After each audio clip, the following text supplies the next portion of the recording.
lot of truth packed in there. When you hear the word powerless, what comes to your mind? Say again? I heard someone say something. Go ahead, say it again. Powerlessness. What does that mean? Good word, bad word? Bad. Bad? Why is it bad? Power. Without power, okay. Without control, okay. All right. Helpless, okay. Loss of composure. Loss of composure. So why is that bad? Powerlessness. I feel like something you don't have control over. It's like something you don't have the capability of not doing. Okay. So somebody tell me why it could be good. Because we are powerless to God. Okay. We're on the right, we're getting warm. We're powerless to God. Then it's not my responsibility to take care of it. There you go. Okay. So that means that I'm not in control of things, right? Okay. Is anybody in control of anything in here tonight? Can you think of something that you're in control of? Huh? Okay, your actions. Okay. Okay. Control of what? Come in. Okay.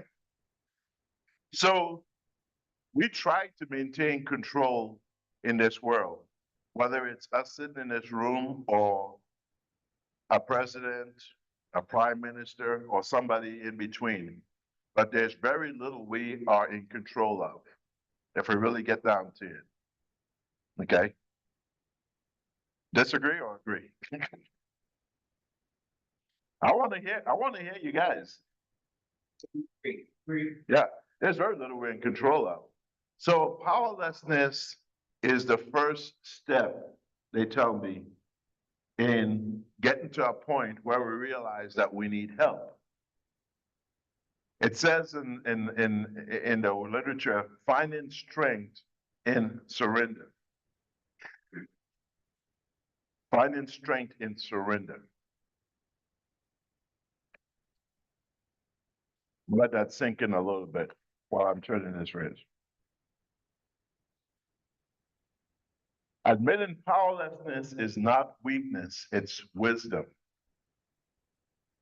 When you think of it from the perspective of God, of the mighty power he has to create the whole world with a word and to keep the whole world running, there's a scripture that says, "What is man that you are mindful of him, that you have made him a little lower than the angels?"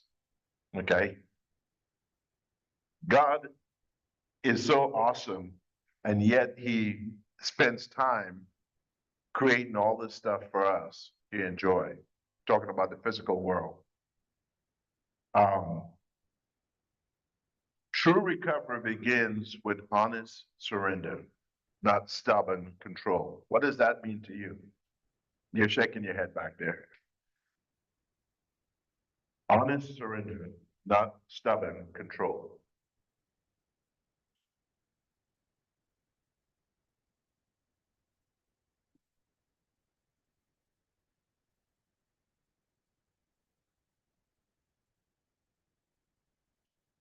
I think I heard most of that. You.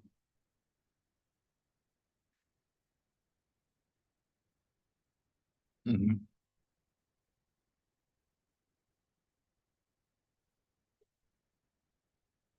Right. Right.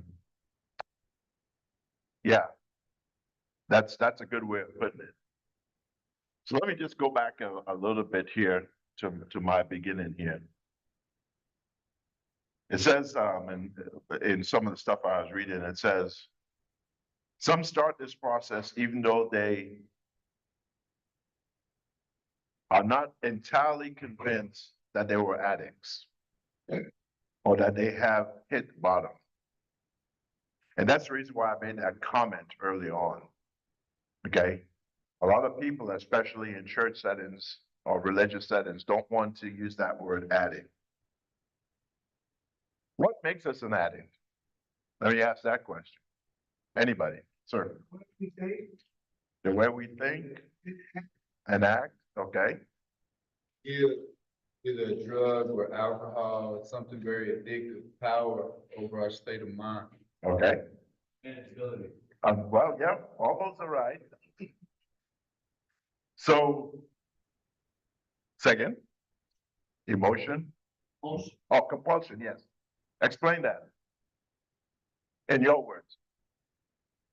Meaning like, I, kind of been, like, once I start using it, kind of, going on autopilot, you know, it's compulsory, like, I don't have to think about using it, I don't think about it, just continue to do it, you know? So you gave one half of the definition, absolutely correct. But what you're saying is, and there's another word for it, obsession and compulsion. What is obsession, Ricky? If I have an obsession with a young lady, what's that mean? It means you cannot control how you feel and what you have to do in order to have them right there in front of you. Okay, so constant loop of thoughts, okay? And what is the compulsion part of it? Go ahead, in the back there. Kind of, where you're just repeating things over and over again, expecting different results, to the insanity of it, that's part of the compulsion. You're just doing it on impulse, not even thinking. Yeah. Compulsion is, like both of you said, it's impulse. Okay, for me, it was, well, I'm just gonna watch one X-rated movie. And before the weekend is up, you know, I don't know how many I've watched. You know, but there's a reason for that. The dopamine the hit of dopamine that I get from the rush, my body says, hey, I like this, I want more. Okay. And then you want more and more. It's no different whether it's Coke, porn, alcohol, overeating, gambling. It's that rush. And that rush never goes away as far as that feeling of wanting it. So that's why this meeting like we're in tonight is very important. Okay? To deal with the obsessive thoughts and the compulsion, you know, of wanting, of thinking about doing it. You know, it's kind of like, I gotta have it. You know, it's like the Lay's potato chip commercial. You just can't eat one, you know. And they know that because they put enough chemicals in there that the taste, that salt, it does something to us. And so going back to what makes us an addict is something within us that makes us unable to control, and you can fill in the blank, whatever it is. Okay? There are some of you in this room can watch certain movies and it won't do anything to you, right?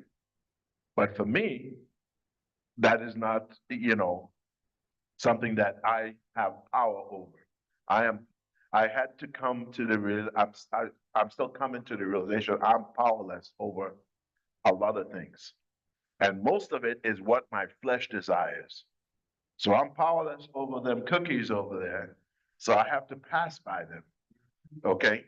I know that there was a time I would go to Subway and I would order 12 of them oatmeal raisins. And most of them won't make it home. Okay. Because they taste so good. Okay. So I guess what I'm getting at here is segue is find out what your what is. What is it that you are powerless over? Because that is the thing you're going to have to watch out for. Let me make another example. Yes, go ahead. Where you're obsessive, where you're thinking of it all the time, but the compulsion is where you do it regardless of the negative consequences that follow. Absolutely, absolutely. And that's in my notes. We do it even though we don't even think about what bad things can happen. Like, for example, drinking and driving and not thinking there's a possibility that I can get stopped. There's a possibility that I can go to jail. You know, I can lose my job. A lot of bad things, right? I knew a guy who was involved in a lot of online stuff with his computer, and he was told that, hey, you know, you might want to watch it. we think they're on to you. He was doing that work. And because of the compulsion and the obsession, he never stopped until he ended up doing federal time. Okay? Lost his career, lost his pension, everything. That's what got my attention. I wasn't doing that, but to that extent, but I was concerned that I might go on a site that the FBI might be monitoring, because how do I know they're really 18? You know, so anyhow, enough of that. So that's what got me into recovery when I saw that, because I didn't want to go down that road. And so the disease of let me ask this question. How can you tell when your disease of addiction is active? We talked about powerlessness already. How do you know when it's active? Put your priority second. Put your priority second. You don't feel normal without it. You don't, there you go. You don't feel normal. Okay. I have when we become trapped in obsessive, self-centered routines that lead nowhere to what you said, gentleman, the blue cap, but physical, mental, and spiritual and emotional decay, meaning all bad things, but we still are wrapped in that loop of compulsion of doing it and doing it and doing it. There's also, one of the things, most of the time, we don't even know we had that slipped into that until it's too late. If we're not doing what's needed to stay in the recovery process of it, then we revert back to what's normal. And what's normal for us, what's normal is what's the problem that we're trying to fix or deal with. Right. Mhm. Yeah, it's very subtle, It's kind of like the frog in the boiling water, but it's not boiling at first. It's slowly turning up. And that's what the devil does to us. I'm gonna come to you. He gives us enough to to bait us. He knows our flavor. If you ever notice, whatever you're struggling with, I guarantee you, as you start cleaning up and you start doing right, it's gonna present itself in front of you. And sometimes in a little bit different way than you were expecting. And that's why we need the Bible aspect of this. That's why we need, to depend on Jesus. Yeah, many people do recovery without God, okay? But I can tell you it's a lot easier doing it with God than without Him. Yes, sir. My book, talks about how I, use my drug addiction as far as my obsessive and compulsiveness. But after being clean for a while, I understand that my obsessive and compulsiveness can come up in other things, like Amazon. I got to spend my money on Amazon to stop the consequences of not having money for rent. And it became a problem, a real big problem. You guys are reading my notes. That was the next thing I was going to talk about, but you're absolutely on track. I experienced this recently, and I'll share it in a minute. Our disease of addiction, I'm just reading what you just said, can manifest itself in a variety of ways.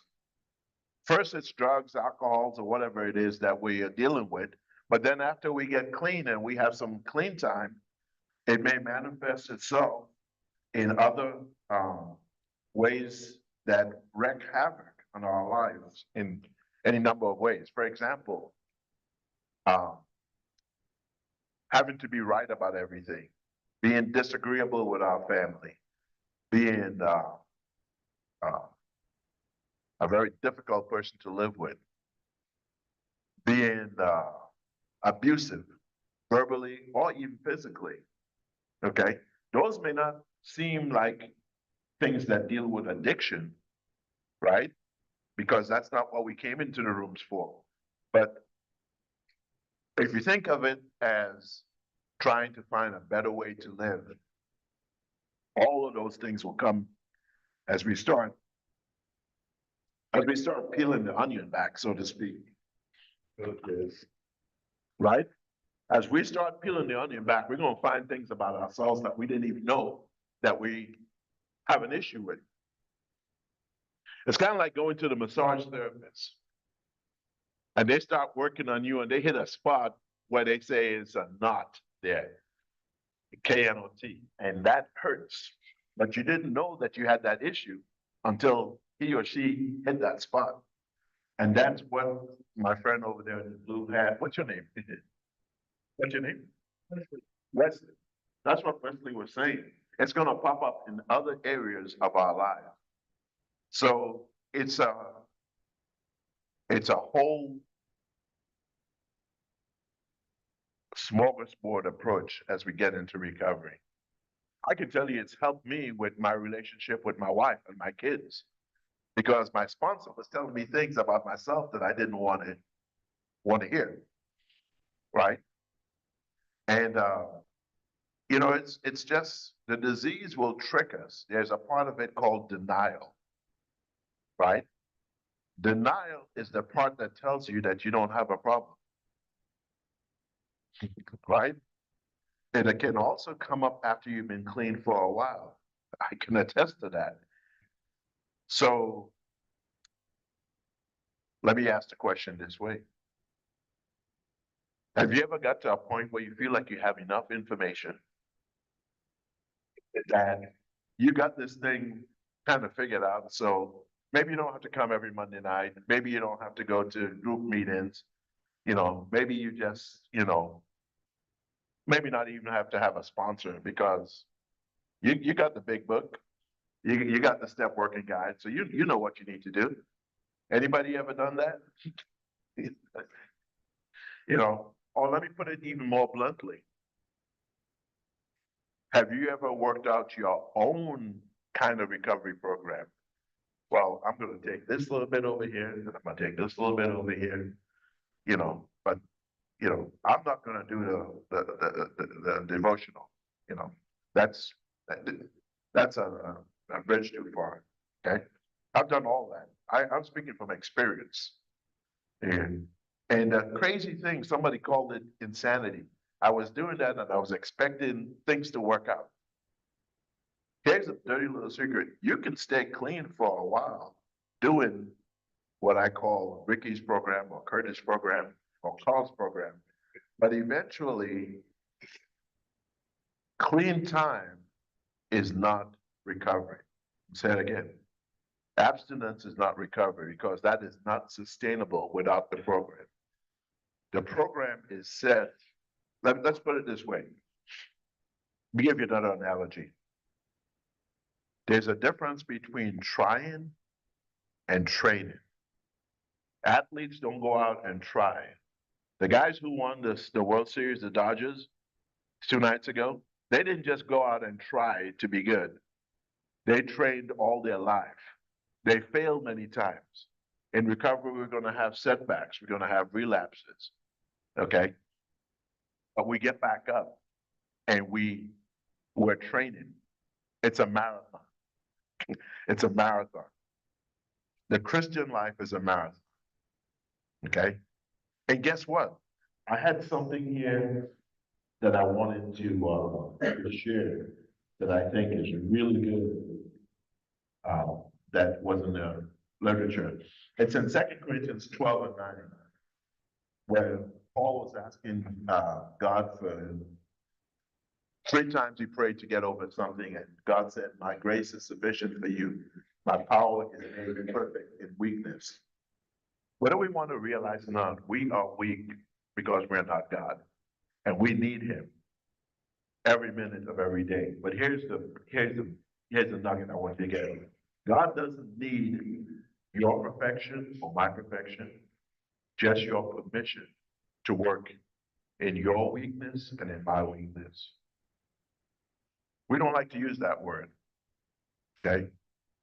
But that's where we are, okay? And going back to my analogy of training, you're training right now. You're training for the battle that you're going to face tomorrow, the next day, and the next week by just being here, you know, and by being here, you're an encouragement to someone else. You may not realize that, but people are watching you to see how you're doing. And you are being an example to them. Now, we could be a good example or we could be a bad example, right? So the choice is ours. All right. Any comments so far?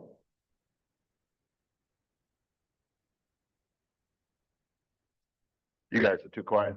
I have to speed it up here. All right. So we talked about the disease of addiction. Well, I kind of went off track here of my notes. Let me get back in. So I have a question for the whole group. What is the specific way my addiction has been manifesting itself most recently? And that's for anybody. The specific way my addiction has been showing itself, coming to light. Say the question again. What specific way my addiction has been showing up? Let me use a different word, recently. Your responsibility. Complete irresponsibility, okay. All right, I'm at Homeward Bound right now, Mhm. and, I'm on my way. I'm still working through my recovery in this rehab, and when I get out, I'm gonna live with my mama, who is officially, in my opinion, recovered. You know what I mean? Shout out to mama here, but, yesterday, I had probably the strongest urge since I've been there to want to drink. You know what I mean? I'm not sure exactly what my trigger was, but I started almost fiending, you know what I mean? And the only way that I could find myself to gain the power to stop that thinking is by praying. I mean, so anytime that quote unquote, my addiction manifests itself in my brain, I feel like the best way to treat that is with Jesus. Absolutely. Ricky, I know you want to say something about that because you have some experience in this area. But the only thing I can say, I always talk about to get to that point where we can truly win, they got a thing that they call the 5 Alive.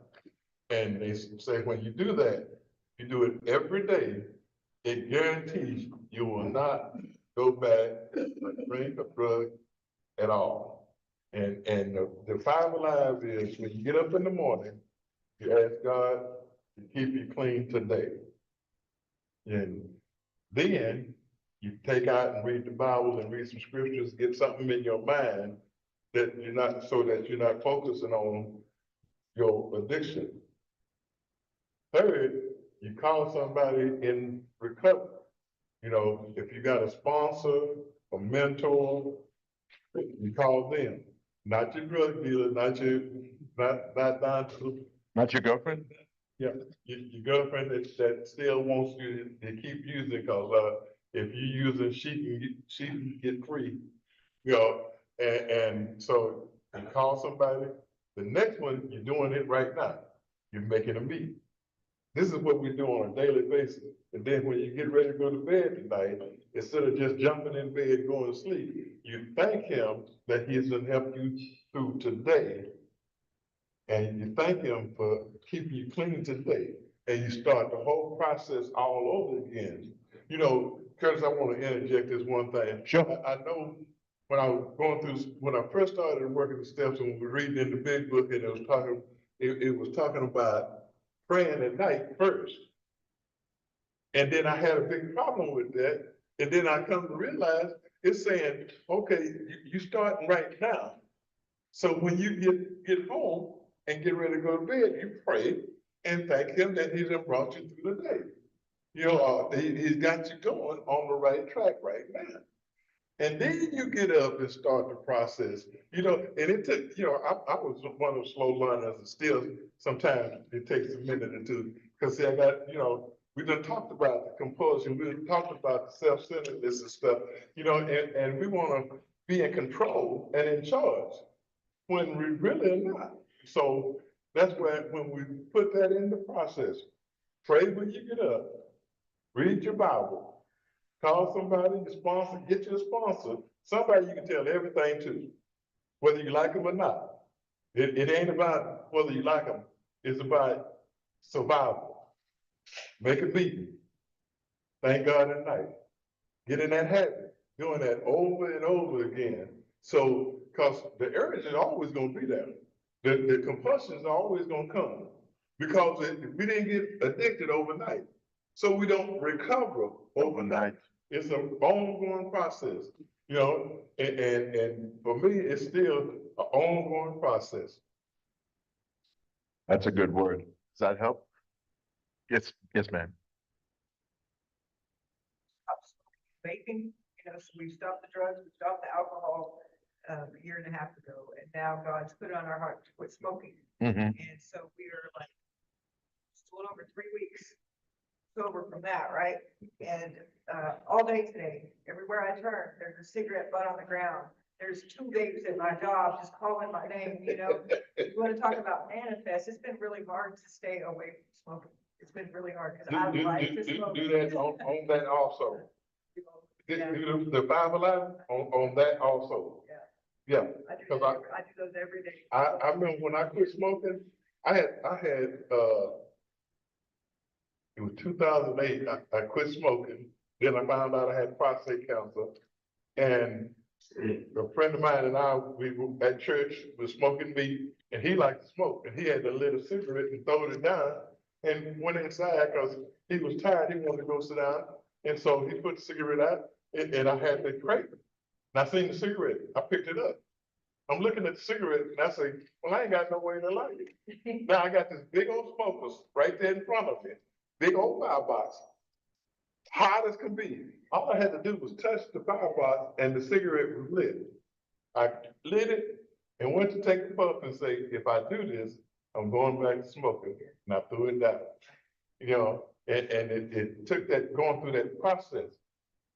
It wasn't, when I seen the cigarette, I'm not gonna smoke it. Oh, I done picked it up. I done figured out how to get it lit. Got it almost here. And then it hit.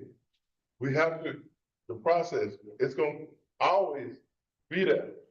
Cause see, in the back of my mind still, it says, you clean now. One ain't gonna hurt you.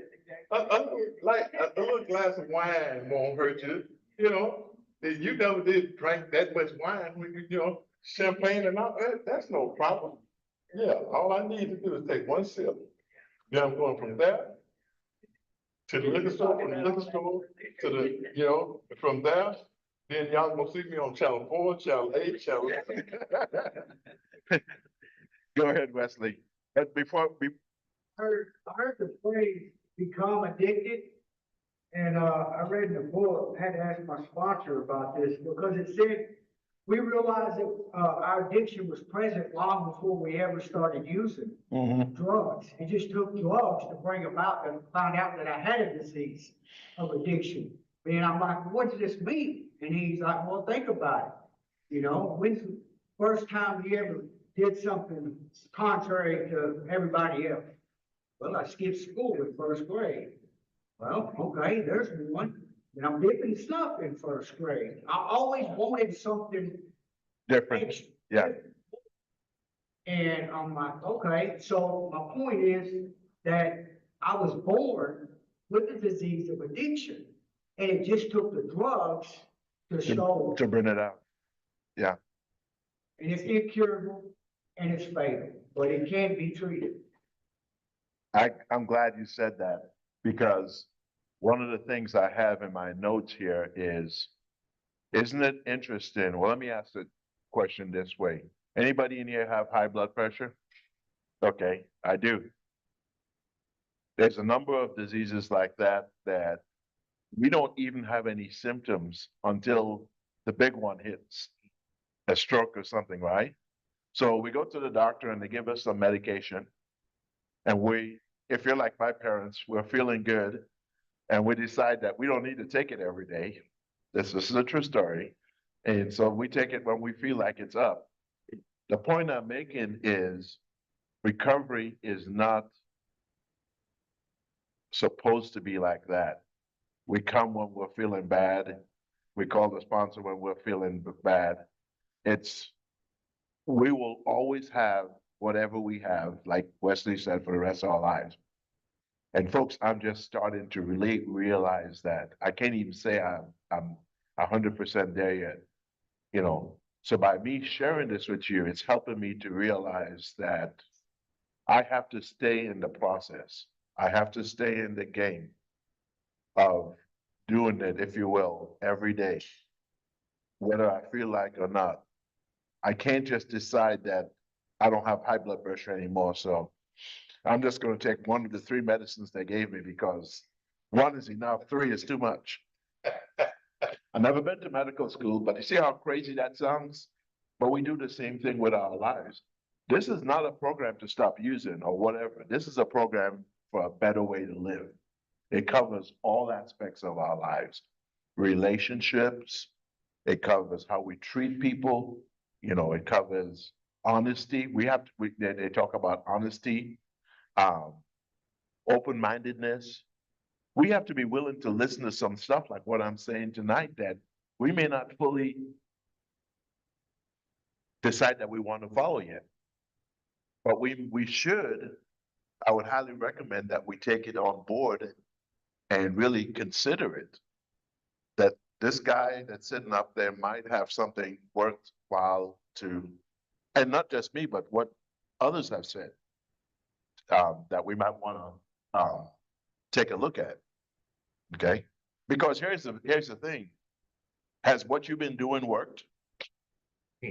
Okay, so if it hasn't worked, then it's probably time to maybe look at something different. You know, we are the people that like to buy the thing from IKEA, try to put it together, and when it doesn't work, then we read the instructions. Yeah, I'm with you there. Because it takes too much time to read all of that stuff, you know, and we're smart enough that It's in fine. that's in fine print, yeah. You know, we have seen similar things, so I figure I can put this together.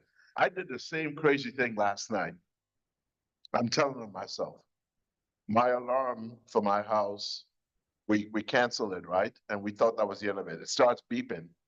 And instead of spending the time and really searching the internet on YouTube, I decided to get a screwdriver and go to the back of the keypad, ripped it off the wall, and realized that I couldn't get the part that I really needed. So then I went back to the internet. Uh, what should have taken me 5 minutes took me about an hour. And I really needed to go to the panel in the master bedroom and disconnect the power from there.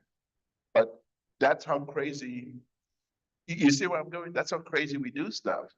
We don't want to take the time to do it in a logical, right way. We figure, I got this. You know, I can figure this out. Well, I did, and then I had to go re-patch up the wall, put it back on the wall. Good thing my wife didn't really give me a hard time about it, so that's another story. Okay, I got like one or two more things I want to cover here real quick, before I have to go back and start getting ready for the baptisms. Have I ever given, this is a question for the class, plausible but untrue reasons for my behavior regarding my addiction? Here's one. Some of you shaking your head. You don't have to share if you don't want to. Well, at least it's not as bad as it used to be a week ago or a month ago or a year ago. You know, so we're comparing where we are right now to the worst part of where we were before. Or better yet, it's not as bad as other addicts. Okay, those are the kind of mind games, the rationalizations we play. So I'm just putting that out there so that we know that those are things to kind of watch out for. Okay, because the disease is very cunning. It will try to change the way it approaches us. You know, you won't have the same compulsions or the same triggers that you may have had a year ago or a week ago. It's always modifying. It's always trying to come up with a better way to grab us. Okay. And that's why we need these rooms. That's why we need to keep coming.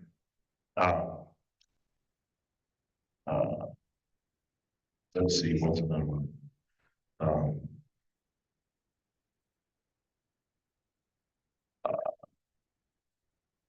I have a couple here. So I wanted to touch on unmanageability. And that is, there's two types. There's outward and inward. Outward is us getting arrested, getting stopped by the police for drunk driving, for speeding, you know, for any number of crazy things that we could have made a better decision on. The inward part, what do you think the inward part of unmanageability looks like?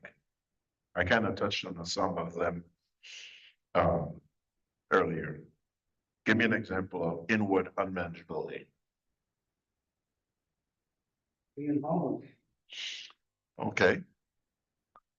How about me blowing up at Ricky because he looked at me the wrong way? That's inward unmanageability. Just because he looked at me, it shouldn't cause me to react in that violent manner. Uh, Low self-esteem, okay, that's a good one. Explain. So,